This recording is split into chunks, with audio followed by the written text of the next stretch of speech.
पिता, पुत्र और पवित्र आत्मा के नाम पर आमीन।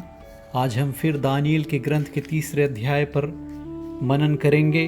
कल हमने ये देखा था कि नबूकदनेस्सर राजा की धमकी से न डरते हुए एकमात्र प्रभु यहोवा पर अपना विश्वास कायम रखते हुए 3 यहूदी युवा शद्रक, मेशक और अबेदनगो वे आग की भट्टी में जब फेंक दिए गए तब भी वे विश्वास करते रहे, प्रभु की स्तुति, प्रभु की महिमा, प्रभु की वंदना करते रहे, प्रभु का नाम धन्य कहते रहे। और जिन सेवकों ने, जिन आदमियों ने शद्रक, मेशक और अबेदनगो को उठाकर उस भट्टी पर फेंका था, वे खुद आग से भस्म हो गए, लेकिन इन तीनों का बाल तक नहीं बांका हुआ। जब वे अंगार में फेंक दिए गए तो प्रभु स्वयं अपने स्वर्गदूत को उनके बीच में भेजते हैं और स्वर्गदूत उस भट्टी में आकर उसने आग की लपटें बाहर की ओर चला दी और भट्टी के बीचों बीच ऐसी ठंडी हवा भर दी जैसे कि ओस भरी भोर में चलती है, और आग उन्हें छू तक नहीं पाई।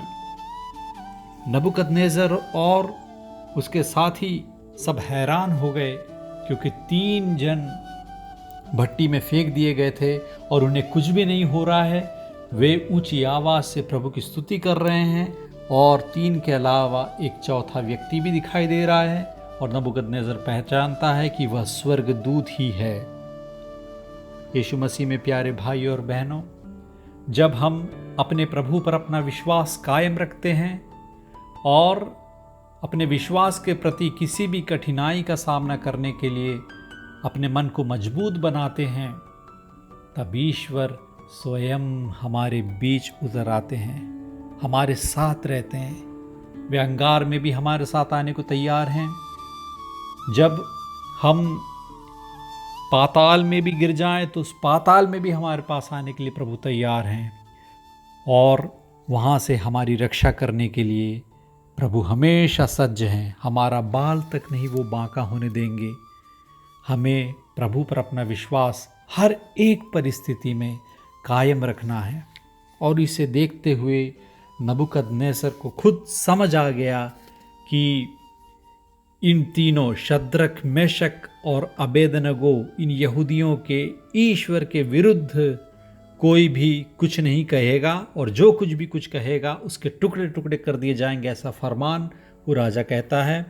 और वो खुद मानने को तैयार होता है कि इनके ईश्वर के सिवा अन्य कोई देवता इस प्रकार रक्षा नहीं कर सकता।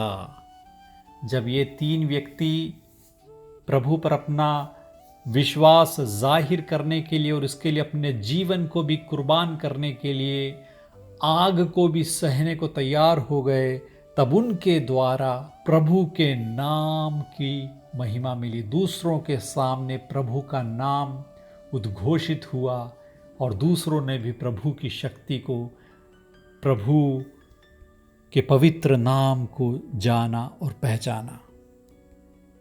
हमें भी इन तीनों युवाओं की तरह, चाहे कितनी भी दिक्कतों से, कितनी भी कठिनाइयों से हमें गुजरना क्यों न पड़े, हम तब भी ईश्वर के नाम की स्तुति करेंगे, ईश्वर के नाम की महिमा गाएंगे, ईश्वर की वंदना करते रहेंगे अपनी अंतिम सांस तक।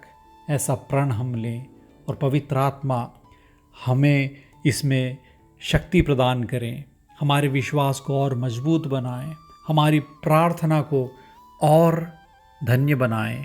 आमीन।